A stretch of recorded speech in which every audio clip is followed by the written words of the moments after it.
ನಮ್ಮೂರ ಬಾನುಲಿಯ ಸಮಸ್ತ ಕೇಳುಗರಿಗೆ ನಮಸ್ಕಾರ. ಇದೀಗ ನೀವು ಕೇಳಲಿದ್ದೀರಿ LKG, UKG ಶಿಶುಪಾಲನಾ ಗೃಹಗಳ ಶಿಕ್ಷಕಿಯರಿಗಾಗಿ ಮತ್ತು ಅಂಗನವಾಡಿ ಕಾರ್ಯಕರ್ತೆಯರಿಗಾಗಿ ಮಾರ್ಗದರ್ಶಿ ಸಮಗ್ರ ಪದ್ಧತಿ ಶಾಲಾ ಪೂರ್ವ ಶಿಕ್ಷಣ ಕೈಪಿಡಿ ಕುರಿತು ಮಾಹಿತಿ ಮಹಿಳಾ ಕಲ್ಯಾಣ ಸಂಸ್ಥೆ ಬೆಳಗಾವಿಯ ಸಂಸ್ಥಾಪಕರಾದಂತಹ ಶ್ರೀಯುತ MS ಚೌಗ್ಲಾ ಅವರಿಂದ.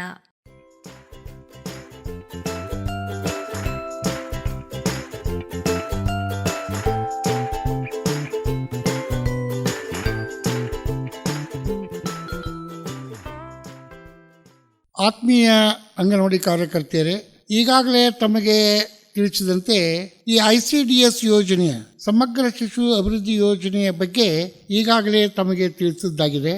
ಆ ಯೋಜನೆಯ ಪ್ರಕಾರ ಪ್ರತಿ ವಾರ ಒಂದು ವಿಷಯದಂತೆ 3 ವರ್ಷದಿಂದ 6 ವರ್ಷದ ಮಕ್ಕಳಿಗೆ ಈ ಶಾಲಾ ಪೂರ್ವ ಶಿಕ್ಷಣವನ್ನು ಕೊಡುವಂತ ಒಂದು ಸಿಲೆಬಸ್ ಅನ್ನ ಇಲಾಖೆಯವರು ತಯಾರು ಮಾಡ್ಯಾರ. ಅದರ ಪ್ರಕಾರ ಎಲ್ಲ ಅಂಗನವಾಡಿ ಕಾರ್ಯಕರ್ತೆಯರಿಗೆ ಮಾರ್ಗದರ್ಶಿ ಆಗಲಿ, ಶಿಶುಪಾಲನಾ ಕೇಂದ್ರದ ಶಿಕ್ಷಕಿಯರಿಗೆ ಮಾರ್ಗದರ್ಶಿ ಆಗಲಿ ಅನ್ನುವಂಥ ದೃಷ್ಟಿಯಿಂದ ನಾವು ಪ್ರತಿ ವಾರ ಒಂದು ವಿಷಯದ ಬಗ್ಗೆ ಮಕ್ಕಳಿಗೆ ಯಾವ ರೀತಿ ಪಾಠ ಮಾಡಿದರೆ ಮಕ್ಕಳ ಅಭಿವೃದ್ಧಿ ಆಗ್ತದಂತಕ್ಕಂಥ ದೃಷ್ಟಿಯಿಂದ ನಾವೊಂದು ವಿಚಾರಗಳನ್ನು ನನ್ನಲ್ಲಿ ಇಟ್ಕೊಂಡು ನಿಮಗೆಲ್ಲ ತಿಳಿಸುತ್ತಾ ಹೋಗ್ತಾ ಇದ್ದೇನೆ. ಇದು ಜನವರಿ 1ನೇ ವಾರ. ಈ ಸೋಮವಾರದಿಂದ ಶನಿವಾರದವರೆಗೆ ಸುಮಾರು 4 ಅವಧಿಯಲ್ಲಿ ಒಂದು ಬರೀ ಬಣ್ಣದ ಬಗ್ಗೆ ಮಾತ್ರ ನಾವು ಪಾಠ ಮಾಡಬೇಕಾಗಿದೆ. ಈ ಬಣ್ಣಗಳ ಬಗ್ಗೆ ಮಕ್ಕಳಿಗೆ ಪರಿಪೂರ್ಣ ಜ್ಞಾನ ಬರಬೇಕಾದ್ರೆ ಅವರಿಗೆ ಬಣ್ಣಗಳ ಬಗ್ಗೆ ಹೇಳುವುದಾಗಲಿ, ಅವರಿಂದ ಕೇಳಿ ಉತ್ತರಗಳನ್ನು ಪಡೆಯುವುದಾಗಲಿ, ಚಾರ್ಟ್ಗಳನ್ನು ತೋರಿಸಿ ಆ ಬಣ್ಣಗಳ ಬಗ್ಗೆ ಪರಿಚಯ ಮಾಡುವುದಾಗಲಿ, ಬಣ್ಣದ ಬಗ್ಗೆನ ಹಾಡು ಹೇಳುವುದಾಗಲಿ, ಆಟ ಪಾಠಗಳನ್ನು ಮಾಡೋದ್ರಿಂದ ಈ ಒಂದು ವಾರ ಬಣ್ಣಗಳ ಬಗ್ಗೆ ಕಲಿಸುವುದರಿಂದ ಮಕ್ಕಳಿಗೆ ಬಣ್ಣದ ಬಗ್ಗೆ ಸಂಪೂರ್ಣ ಮನವರಿಕೆ ಆಗ್ಬೋದು ಅಂತ ನನ್ನ ಭಾವನೆ. ಕಾರಣ ತಾವೇನು ಮಾಡಬೇಕು ಅಂತಂದರೆ, ಸೋಮವಾರ ಬೆಳಿಗ್ಗೆ ಬಂದಾಕ್ಷಣ ಮಕ್ಕಳನ್ನು ನಗತಾ ಬರಮಾಡಿಕೊಂಡು ಅಂಗನವಾಡಿಯನ್ನೆಲ್ಲ ಶುಚಿಗೊಳಿಸಿ ಸಿದ್ಧಪಡಿಸಿ ಮಕ್ಕಳ ಹಾಸಿಗೆ ತೆಗೆದುಕೊಂಡ ನಂತರ ಅವರಿಗೆ ಒಂದು ಯಾವುದಾದ್ರೂ ಚಿಕ್ಕ ಆಟವನ್ನು ಆಡಿಸುವುದರ ಮೂಲಕ ನಾವು ಪಾಠ ಮಾಡೋದು ಒಳ್ಳೆಯದು. ಯಾಕಂದರೆ ಮಕ್ಕಳು ಮನೆಯಲ್ಲಿ ಕೆಲವು ಸಲ ಹಠ ಮಾಡಿ ಬಂದಿರ್ತಾರೆ ಅಥವಾ ಒತ್ತಾಯಪೂರ್ವಕ ತಾಯಿಯಂದಿರು ಕರ್ಕೊಂಡು ಬಂದಿರ್ತಾರೆ. ಅವರ ಆಲೋಚನೆ ಎಲ್ಲಿರ್ತದೆ ಅಂದರೆ ಮನೆ ಕಡೆಯೇ ಇರ್ತದೆ. ನಾವು ಪಾಠದ ಕಡೆಗೆ ಅವರ ಗಮನ ಹರಿಸ್ಬೇಕಂತಂದರೆ ಒಂದು ಚಿಕ್ಕ ಆಟ ಅಥವಾ ಒಂದು ಆಟನ್ನು ಆಡಿಸೋದ್ರಿಂದ ನಮ್ಮ ಕಡೆಗೆ ಅವ್ರ ಗಮನ ಕೊಡ್ತಾರೆ. ಸೊ ಈ ಬಣ್ಣದ ಬಗ್ಗೆ ನಾವು ಮೊದಲು ಹೇಳಬೇಕು ಅಂತಂದರೆ, ನಾವು ಮೊದಲು ಬಣ್ಣಗಳ ಬಗ್ಗೆ ನಾನು ಹೇಳ್ತಾ ಇದ್ದೀನಿ ಅಂತ ಹೇಳೋದಕ್ಕಿಂತ ನಿಮ್ಮ ಅಂಗನವಾಡಿಯಲ್ಲಿದ್ದಂಥ ಮಕ್ಕಳನ್ನು ಒಬ್ಬೊಬ್ಬರನ್ನ ಎಬ್ಬಿಸಿ ನಿನ್ನ ಅಂಗಿಯ ಬಣ್ಣ ಯಾವುದಿದೆ, ನಿನ್ನ ಬ್ಯಾಗ್ ಯಾವ ಬಣ್ಣದ್ದಿದೆ, ಹಾಗಾದರೆ ನಿಮ್ಮ ಅಂಗನವಾಡಿಯಲ್ಲಿ ಬೇರೆ ಬೇರೆ ಚಾರ್ಟ್ಗಳಿರ್ತಾವೆ. ಆ ಚಾರ್ಟ್ದಲ್ಲಿ ಪ್ರಾಣಿಗಳಿರ್ತಾವೆ, ಪಕ್ಷಿಗಳಿರ್ತಾವೆ, ತರಕಾರಿಗಳಿರ್ತಾವೆ, ಹಣ್ಣುಗಳಿರ್ತಾವೆ. ಸೊ ಅವುಗಳನ್ನು ತೋರಿಸಿ ಹೇಳುವುದರಿಂದ ಈಗಾಗಲೇ ಮಕ್ಕಳಿಗೆ ಬಣ್ಣಗಳ ಬಗ್ಗೆ ಎಷ್ಟು ಮಾಹಿತಿ ಇದೆ ಅನ್ನೋದನ್ನು ನಾವು ಅರಿತುಕೊಂಡು ಮಕ್ಕಳು ತಪ್ಪಬಹುದು. ಕೆಲವು ಮಕ್ಕಳು ಚೆನ್ನಾಗಿ ಹೇಳ್ಬೋದು. ಅದನ್ನು ನಾವು ತಲೆಯಲ್ಲಿ ಇಟ್ಕೊಂಡು ನಾವು ಬೇರೆ ಬೇರೆ ಬಣ್ಣಗಳ ಬಗ್ಗೆ, ಈ 7 ಬಣ್ಣಗಳ ಬಗ್ಗೆ ಪೂರ್ಣ ಮಾಹಿತಿಯನ್ನು ಕೊಡಬೇಕು. ಮಾಹಿತಿಯನ್ನು ಕೊಡುವಾಗ ನಾವು ಕೇವಲ ಮೌಖಿಕವಾಗಿ ಹೇಳಿದರೆ ಮಕ್ಕಳಿಗೆ ಗೊತ್ತಾಗೋದಿಲ್ಲ. ಯಾಕಂದರೆ ಒಂದೊಂದು ಮಗು ಕೆಂಪು ಅಂದಾಗ ಅದು ನೀಲಿ ಬಣ್ಣದನ್ನು ತಲೆಯಾಗಿ ಇಟ್ಕೊಂಡಿರ್ತದೆ. ಅದಕ್ಕೆ ನಾವು ಏನು ಮಾಡಬೇಕು ಅಂದರೆ ಇದಕ್ಕೆ ಪೂರ್ವ ತಯಾರಿ ಮಾಡ್ಕೋಬೇಕು. ಉದಾಹರಣಾರ್ಥವಾಗಿ ಬಣ್ಣದ ಬಲೂನ್ಗಳನ್ನಾಗಲಿ, ಬಣ್ಣದ ಬಟ್ಟೆ ತುಂಡುಗಳನ್ನಾಗಲಿ, ಬಣ್ಣದ ಕಾಗದ ತುಂಡುಗಳನ್ನಾಗಲಿ ಇವುಗಳನ್ನು ಸಂಗ್ರಹ ಮಾಡಿಕೊಂಡು ಬಂದು ಒಂದೊಂದು ವಸ್ತುವನ್ನು ತೋರಿಸುವುದರಿಂದ ಇದು ಕೆಂಪು, ಇದು ಬಿಳಿ, ಇದು ಹಸಿರು, ಇದು ಕಪ್ಪು, ಇದು ಬಿಳಿಯ ಬಣ್ಣದ್ದು ಅಂತ ನಾವು ಹೇಳೋದ್ರಿಂದ ಮಕ್ಕಳ ನೋಡುವುದರ ಮೂಲಕ ಅವರಿಗೆ ಮನವರಿಕೆ ಆಗ್ತಕ್ಕಂಥದ್ದನ್ನು ನಾವು ದಯವಿಟ್ಟು ಗಮನಿಸಬೇಕು. ಇನ್ನು ನಾವು ಮನೆಯಲ್ಲಿರ್ತಕ್ಕಂಥ ಕೆಲವು ವಸ್ತುಗಳನ್ನು ಕೇಳ್ಬೋದು. ಉದಾಹರಣಾರ್ಥವಾಗಿ ಗಡಿಗೆ ಬಣ್ಣ ಯಾವುದಿರ್ತದೆ, ಆಮೇಲೆ ನಿಮ್ಮ ಅಜ್ಜವರ ತಲೆಯಲ್ಲಿ ಕೂದಲು ಯಾವ ಬಣ್ಣದ್ದು ಅದಾವ, ನಿಮ್ಮ ತಲೆಯಲ್ಲಿ ಯಾವುದಾವ, ಅಥವಾ ನಿಮ್ಮ ತಾಯಿ ಯಾವ ಬಣ್ಣದ ಸೀರೆ ಇವತ್ತು ಉಟ್ಕೊಂಡಿದ್ಲು, ಅಥವಾ ನೀವು ಮಾವಿನ ಹಣ್ಣು ಯಾವ ಬಣ್ಣದ್ದದ, ಗುಲಾಬಿ ಬಣ್ಣ ಹೇಗಿರ್ತದೆ.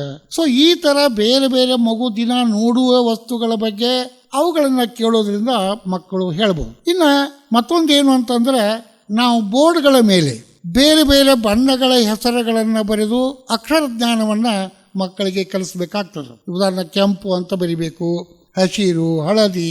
ಸೊ ಈ ಬಣ್ಣದ್ದು ನೀವು ಏನೇನು ನೋಡಿರಪ್ಪ, ನಿಮ್ಮ ಮನೆಯಾಗ ಎಮ್ಮೆ ಅದಾವ, ಆಕಳದಾವ, ಎತ್ತುಗಳದಾವ, ಕೋಳಿ ಇರ್ತದೆ, ಹಾರಾಡ್ತಕ್ಕಂಥ ಕಾಗಿ ನೋಡಿರ್ತಾರೆ, ಗಿಳಿ ನೋಡಿರ್ತಾರೆ. ಸೊ ಗಿಳಿ ಯಾವ ಬಣ್ಣದ್ದದ, ನಿಮ್ಮ ಎಮ್ಮೆ ಯಾವ ಬಣ್ಣದ್ದದ, ಎಮ್ಮೆ ಏನ್ ತಿಂತದ, ಹುಲ್ಲು ತಿಂತದ, ಹುಲ್ಲು ಯಾವ ಬಣ್ಣದ್ದಿರ್ತದ, ಅದು ಏನ್ ಕೊಡ್ತದ ನಮಗ, ಹಾಲು ಕೊಡ್ತದ, ಹಾಲು ಯಾವ ಬಣ್ಣದ್ದಿದೆ ಅಂತ ನಾವು ಕೇಳೋದ್ರಿಂದ ಮಕ್ಕಳಿಗೆ ಅನೇಕ ವಿಷಯಗಳು ಗೊತ್ತಾಗ್ತವೆ. ಇನ್ನು ಅಂಗನವಾಡಿ ಕಾರ್ಯಕರ್ತೆ ನಿಜವಾಗಿಯೂ ಮಕ್ಕಳಿಗೆ ಚೆನ್ನಾಗಿ ಪಾಠ ಮಾಡಬೇಕು ಅಂತಂದ್ರೆ ಹಲವಾರು ವಸ್ತುಗಳನ್ನು ಉಚಿತವಾಗಿ ಅಂದರೆ ಹಳಾದ ವಸ್ತುಗಳನ್ನು ಅಂಗನವಾಡಿಯಲ್ಲಿ ಸಂಗ್ರಹ ಮಾಡಿಟ್ಟು ಆ ಬಣ್ಣದ ವಿಚಾರಗಳ ಬಗ್ಗೆ ಉದಾಹರಣಾರ್ಥವಾಗಿ ಬೇರೆ ಬೇರೆ ಸಣ್ಣ ಸಣ್ಣ ಬಾಟ್ಲಿ ಒಳಗೆ ಬೇರೆ ಬೇರೆ ಬಣ್ಣದ ನೀರನ್ನು ತುಂಬಿ ಅದನ್ನು ತೋರಿಸ್ಬೋದು. ಇನ್ನು ಬೇರೆ ಬೇರೆ ಬಣ್ಣದ ಧಾನ್ಯಗಳಿರ್ತಾವ, ಎಲೆಗಳಿರ್ತಾವ, ಆಮೇಲೆ ತರಕಾರಿಗಳಿರ್ತಾವ. ಅಂಥವುಗಳನ್ನು ಒಂದೊಂದು ತಂದು ಇದು ಹೀರೆಕಾಯಿ ಬಣ್ಣ ಯಾವುದಿದೆ, ಬದನೆಕಾಯಿ ಬಣ್ಣ ಯಾವುದಿದೆ, ಸೊ ಅದನ್ನು ನಾವು ಎಲ್ಲಿಂದ ತರ್ತೀವಿ. ಆಮೇಲೆ ಬೇರೆ ಬೇರೆ ಧಾನ್ಯಗಳನ್ನೆಲ್ಲ ಸಂಗ್ರಹ ಮಾಡಿ ಗೋಧಿ ಬಣ್ಣ ಯಾವುದು, ಕಡಲೆಬೇಳೆ ಹೇಗಿದೆ, ಹೆಸರು ಬೇಳೆ ಹೇಗಿದೆ, ಚನ್ನಂಗಿ ಕಾಳು ಹೇಗಿದಾವ, ಅದು ಗುಂಡ್ಗದಾವ ಹೆಂಗಾಯನೋ ಅಥವಾ ಉದ್ದದಾವೋ ಗಿಡ್ಡದಾವೋ, ಈ ಕಲ್ಪನೆಯನ್ನು ಕೂಡ ನಾವು ಮಕ್ಕಳಿಗೆ ಕೊಡಬೇಕಾಗ್ತದೆ. ಇನ್ನು ಹೆಣ್ಮಕ್ಳು ಎಷ್ಟೋ ಮಕ್ಕಳು ರಿಬ್ಬನ್ ಹಾಕೊಂಡು ಬಂದಿರ್ತಾರೆ. ಒಬ್ಬರು ಬಿಳಿ ರಿಬ್ಬನ್ ಹಾಕಿರ್ತಾರೆ, ಒಬ್ಬರು ನೀಲಿ ಬಣ್ಣದ ಹಾಕಿರ್ತಾರೆ, ಒಬ್ಬರು ಕೆಂಪು ಹಾಕಿರ್ತಾರೆ.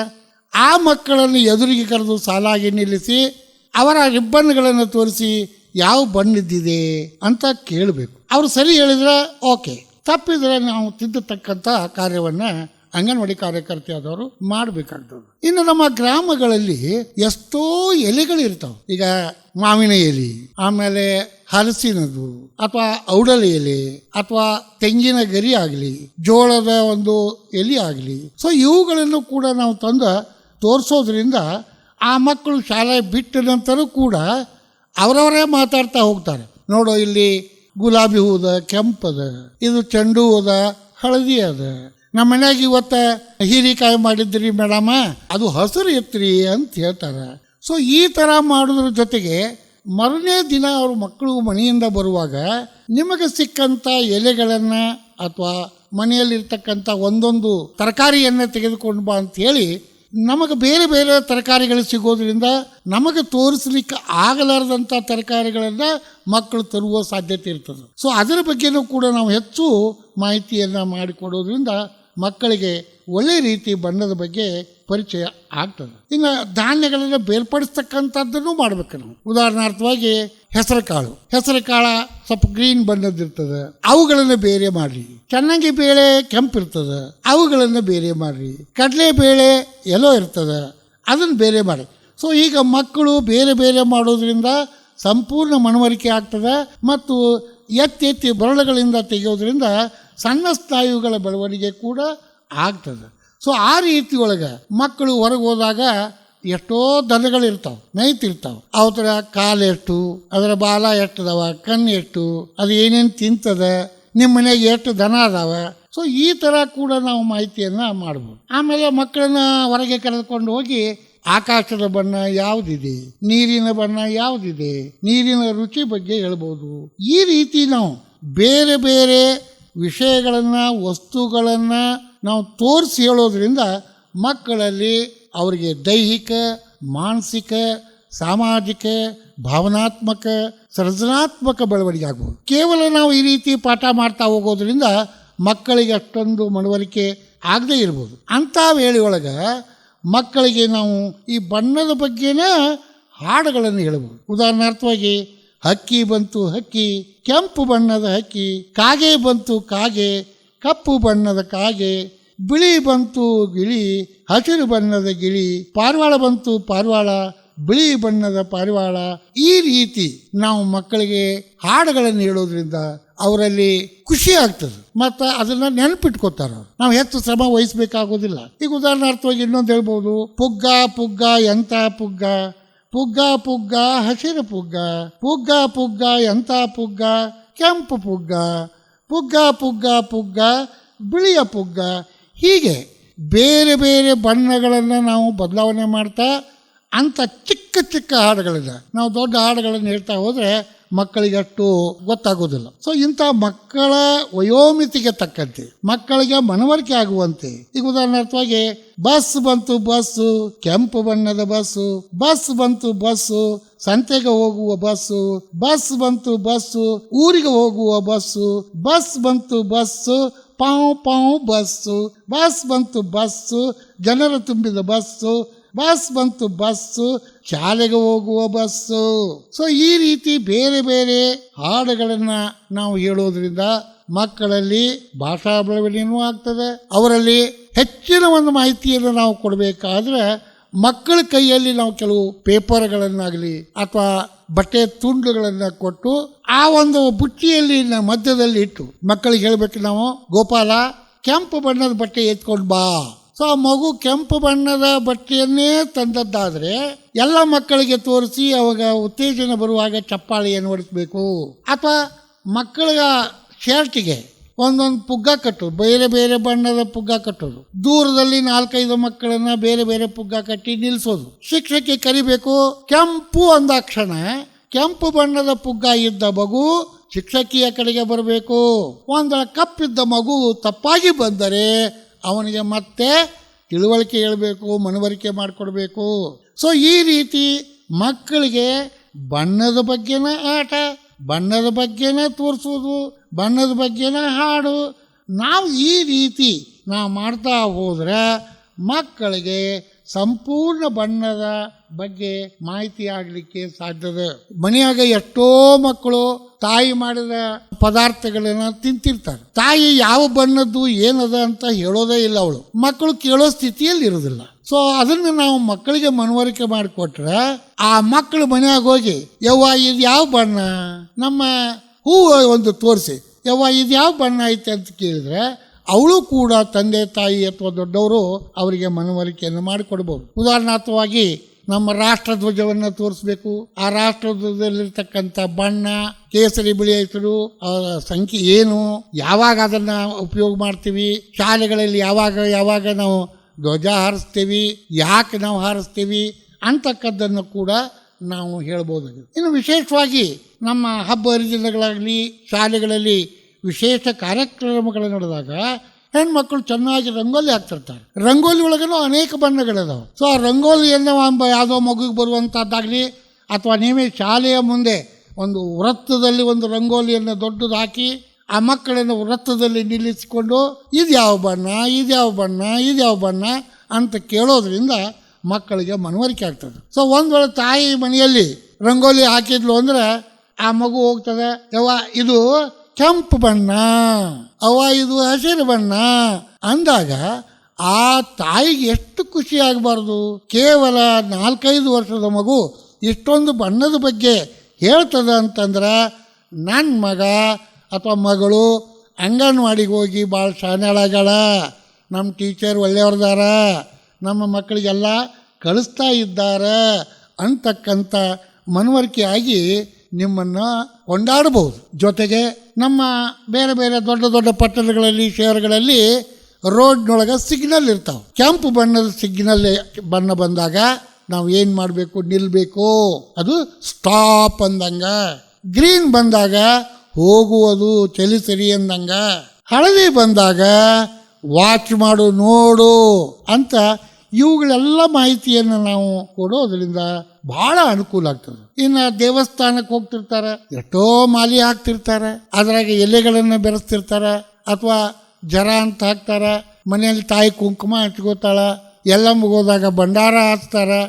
ಯಾಕೆ ಹಚ್ತಾರೆ, ಅದು ಯಾವ ಬಣ್ಣದ್ದು ಅಂತಕ್ಕಂಥ ಮಾಹಿತಿಯನ್ನು ನಾವು ಕೊಡ್ಬೋದು. ಇನ್ನು ಈ ರೀತಿ ನಾವು 3 ವರ್ಷದಿಂದ 6 ವರ್ಷ ತನಕ ಅಂದ್ರೆ ಸುಮಾರು ಒಂದು ಮಗು ಅಂಗನವಾಡಿಗೆ ಬಂದರೆ 3 ವರ್ಷ ಪಾಠ ಮಾಡ್ತೀವಿ ನಾವು. 3 ರಿಂದ 6 ಇದೇ ಸಿಲೆಬಸ್ ಇರ್ತದೆ. ಈ ವರ್ಷ 26ರಿಂದ ಇದೇ ರೀತಿ ಮಕ್ಕಳಿಗೆ ಅದೇ ಪಾಠ ಮಾಡೋದ್ರಿಂದ ಅವರು ಎಷ್ಟು ಜ್ಞಾನವನ್ನು ಸಂಪಾದಿಸ್ಬೋದು, ಬಣ್ಣಗಳ ಬಗ್ಗೆ ಅವರಿಗೆ ಹೆಚ್ಚಿನ ಮಾಹಿತಿ ಸಿಗ್ತದೆ.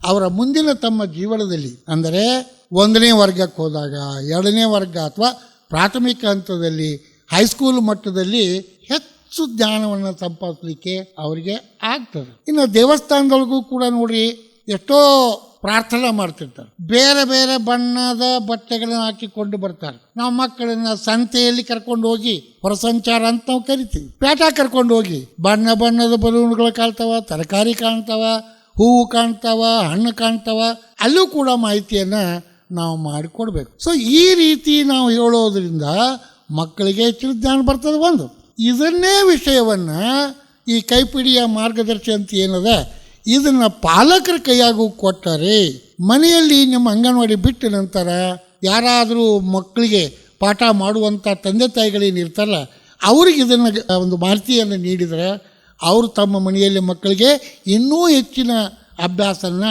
ಅವ್ರು ಮಾಡಿಸ್ಬೋದು. ಆ ರೀತಿ ಬೆಳೆದಂಥ ಮಕ್ಕಳು ಈಗ ಉದಾಹರಣಾರ್ಥವಾಗಿ ದವಾಖಾನೆ ಕರ್ಕೊಂಡು ಹೋಗ್ತಾರೆ ಮಕ್ಕಳನ್ನ. ಡಾಕ್ಟರ್ ಯಾವ ಬಣ್ಣದ ಎಪ್ರಾನ್ ಹಾಕಿರ್ತಾನೆ, ಅಥವಾ ಊರಾಗ ಮನೆಗಳು ಸಾಕಷ್ಟು ಅದಾವ. ನಮ್ಮ ಶಾಲೆ ಒಳಗೆ ಬಣ್ಣ ಗೋಡೆಗಳಿಗೆ ಯಾವ ಬಣ್ಣ ಹೊಡೆದಾರ, ಗೌಡ್ರ ಮನೆ ಬಣ್ಣ ಯಾವುದದ, ಶಾಲೆ ಬಣ್ಣ ಯಾವುದದ ಅನ್ನೋದನ್ನು ಕೂಡ ನಾವು ಬಿಲ್ಡಿಂಗ್ಗಳನ್ನು ತೋರಿಸಿ ಹೇಳ್ಬೋದು, ಶಾಲೆಗಳನ್ನು ತೋರಿಸಿ ಹೇಳ್ಬೋದು. ಬಣ್ಣ ಬಣ್ಣದ ಚಿತ್ರಗಳನ್ನು ದೇವಸ್ಥಾನದಲ್ಲಿ ತೆಗೆದಿರ್ತಾರೆ, ಆ ಎಲ್ಲ ಬಣ್ಣಗಳ ಬಗ್ಗೆನೇ ಹೇಳ್ಬೋದು. ಸೊ ಈ ರೀತಿ ನಾವು ಹೂಗುಚ್ಛ ಅಂತ ತಯಾರು ಮಾಡ್ತೀವಿ. ಬಣ್ಣ ಬಣ್ಣದ ಹೂಗಳನ್ನು ಕೂಡಿಸಿ ಹೂಗುಚ್ಛ ಮಾಡ್ತೀವಿ. ಸೊ ಅಂಥ ಸಂದರ್ಭ ಏನಾರು ನಿಮ್ಗೆ ಸಿಕ್ಕದ್ದಾದ್ರೆ ಅಂಥ ಹಳ್ಳಿಯಲ್ಲಿ ಸಿರ್ತಕ್ಕಂಥ ಹೂಗಳನ್ನು, ಎಲೆಗಳನ್ನು, ಕಾಯಿಗಳನ್ನು, ಧಾನ್ಯಗಳನ್ನು, ಬಟ್ಟೆಗಳನ್ನು, ಕಾಗದದ ತುಂಡುಗಳನ್ನು, ಪುಗ್ಗಗಳನ್ನು ಅಥವಾ ಬೇರೆ ಬೇರೆ ಬಟ್ಟೆಗಳನ್ನು ತಂದು ತಾವು ತೋರಿಸೋದ್ರಿಂದ ನಾವು ಮಕ್ಕಳಿಗೆ ಕೊಡ್ಬೋದು. ಇನ್ನು ಬಾತ್ರೂಮ್ದಲ್ಲಿ ಇರ್ತಕ್ಕಂಥ ಅನೇಕ ವಸ್ತುಗಳು ಇರ್ತಾವೆ. ನಮ್ಮ ಸೋಪ್ ಯಾವ ಬಣ್ಣದದ, ಬ್ರಷ್ ಯಾವ ಬಣ್ಣದದ, ಬಕೆಟ್ ಹೆಂಗದ, ಆಮೇಲೆ ತಮಿಗೆ ಹೆಂಗದ. ಸೊ ಆ ಥರ ನಾವು ಏನು ಮಾಡಬೇಕು ಅಂತಂದರೆ ಮಕ್ಕಳ ದಿನನಿತ್ಯ ನೋಡ್ತಕ್ಕಂಥ ಕೈಗೆ ಸಿಗ್ತಕ್ಕಂಥ ವಸ್ತುಗಳ ಬಗ್ಗೆ, ಅದರಲ್ಲೂ ವಿಶೇಷವಾಗಿ ಬಣ್ಣಗಳ ಬಗ್ಗೆ ನಾವು ಒತ್ತು ಕೊಟ್ಟು ಹೇಳೋದ್ರಿಂದ ಈ 3 ವರ್ಷದಿಂದ 6 ವರ್ಷದ ಮಕ್ಕಳು 3 ವರ್ಷ ನಮ್ಮ ಅಂಗನವಾಡಿಗಳಲ್ಲಿ ಕಲಿಸೋದ್ರಿಂದ ಅವರಿಗೆ ಹೆಚ್ಚಿನ ಜ್ಞಾನ ಸಿಕ್ಕು ಯಾವುದೇ ಕಷ್ಟ ಅವರಿಗೆ ಆಗಲಿಕ್ಕಿಲ್ಲ. ಈ ರೀತಿ ಚೆನ್ನಾಗಿ ತಿಳ್ಕೊಂಡಂಥ ಮಕ್ಕಳು ಅವರು ನಾಳೆ IAS ಆಗ್ತಾರೆ, IPS ಆಗ್ತಾರೆ, ಅಧಿಕಾರಿಗಳಾಗ್ತಾರೆ, ಶಾಸಕರಾಗಬಹುದು. ಅದಕ್ಕೆ ಹೇಳ್ತಾರಲ್ಲ 3 ವರ್ಷದ ಬುದ್ಧಿ 100 ವರ್ಷ ತನಕ ಅಂತ. ಸೊ ಅದಕ್ಕೆ ಇದೇ ಒಂದು ಜ್ಞಾನವನ್ನು ಸಣ್ಣ ಮಕ್ಕಳಿಗೆ ಕೊಡೋದ್ರಿಂದ ಜ್ಞಾನ ಹೆಚ್ಚಾಗ್ತದೆ. ನಾವು ಹೇಳ್ತೀವಿ ಈ 3 ವರ್ಷ ಅಥವಾ 6 ವರ್ಷದ ಮಕ್ಕಳಿಗೆ ಪಾಠ ಮಾಡೋದು ಅಂದ್ರೆ ಹಸಿ ಗೋಡ್ಯಾಗ ಹಳ್ಳ ಒಗದಂಗೆ. ನಾವು ಏನು ಹೇಳ್ತೇವೋ ಅದನ್ನು ಹಿಡ್ಕೋತಾರೆ, ಅದನ್ನು ತಿಳ್ಕೊತಾರೆ. ಆಮೇಲೆ ಶಾಲೆ ಬಿಟ್ಟ ನಂತರ ಬೇರೆ ಬೇರೆ ಕಟ್ಟೆಗಳಲ್ಲಿ ಹುಡುಕಳೆಲ್ಲ ಕೂಡಿದಾಗ ಎಲ್ಲರೂ ಕೂಡಿ ಆಟ ಆಡ್ತಾರೆ. ನೀವು ಬಣ್ಣ ಬಣ್ಣದ ಬೀಜಗಳನ್ನು ತೊಗೊಂಡು ಬಾ ಅಂದ್ರೆ ಹುಣಸೆ ಬೀಜ ಹರಿಸ್ಕೊಂಡು ಬರ್ಬೋದು, ಅಥವಾ ಗೊಂಜಾಳ ಕಾಳು ತರ್ಬೋದು, ಕಡಲೆ ಕಾಳು ತರ್ಬೋದು. ಅವುಗಳಲ್ಲೂ ಕೂಡ ನೀವು ಮುಂದಿನ ದಿನಗಳಲ್ಲಿ ಮಾಹಿತಿ ಮಾಡ್ತಾ ಹೋಗಬೇಕು. ಅವರಲ್ಲಿ ಕಲಿತಕ್ಕಂಥ ಒಂದು ಆಸಕ್ತಿಯನ್ನು ನಾವು ಬೆಳೆಸಬೇಕು.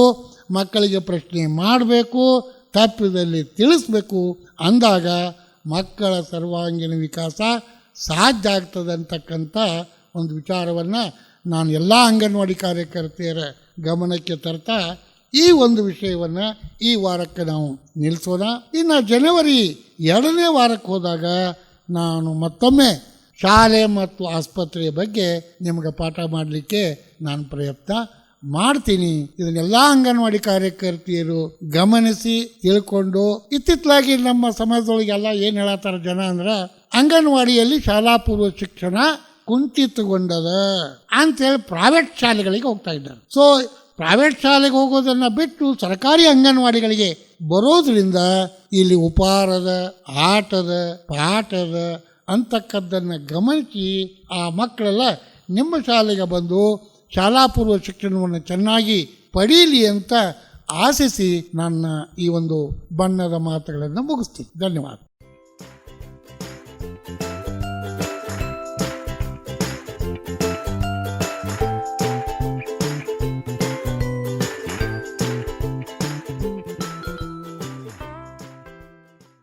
ಇದುವರೆಗೂ ಕೇಳಿದಿರಿ LKG, UKG ಶಿಶುಪಾಲನಾ ಗೃಹಗಳ ಶಿಕ್ಷಕಿಯರಿಗಾಗಿ ಮತ್ತು ಅಂಗನವಾಡಿ ಕಾರ್ಯಕರ್ತೆಯರಿಗಾಗಿ ಮಾರ್ಗದರ್ಶಿ ಸಮಗ್ರ ಪದ್ಧತಿ ಶಾಲಾ ಪೂರ್ವ ಶಿಕ್ಷಣ ಕೈಪಿಡಿ ಕುರಿತು ಮಾಹಿತಿ ಮಹಿಳಾ ಕಲ್ಯಾಣ ಸಂಸ್ಥೆ ಬೆಳಗಾವಿಯ ಸಂಸ್ಥಾಪಕರಾದಂತಹ ಶ್ರೀಯುತ MS ಚೌಗ್ಲಾ ಅವರಿಂದ.